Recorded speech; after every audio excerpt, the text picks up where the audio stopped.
మీరు అది ఆఫీస్ ఉంటే ఇప్పుడు ఈ మాటలు పడరు కదా. రిటర్న్ రాసియండి అమ్మా, నేను సపరేట్ చేస్తాను.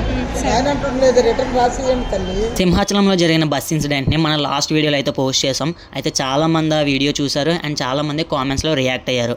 కొంతమంది బస్ డ్రైవర్ది మిస్టేక్ ఉందని చెప్పి అన్నారు అండ్ కొంతమంది అయితే అక్కడ ఎవరైతే ఇష్యూ ఫేస్ చేశారో వాళ్ళదే మిస్టేక్ అని చెప్పి వాళ్ళ అభిప్రాయం అయితే చెప్పారు. అండ్ కొంతమంది అయితే నువ్వు అడ్మిన్ కాదు ఎర్రి నేను చేసే పనులని, నా పద్ధతుల్ని ఎవరి స్థాయి బట్టి వాళ్ళు అర్థం చేసుకుంటూ ఉంటారు. అయితే కొంతమంది నెక్స్ట్ ఏం జరిగింది అని కామెంట్ కూడా పెట్టారు అండ్ దానికి సంబంధించిన వీడియో ఇది.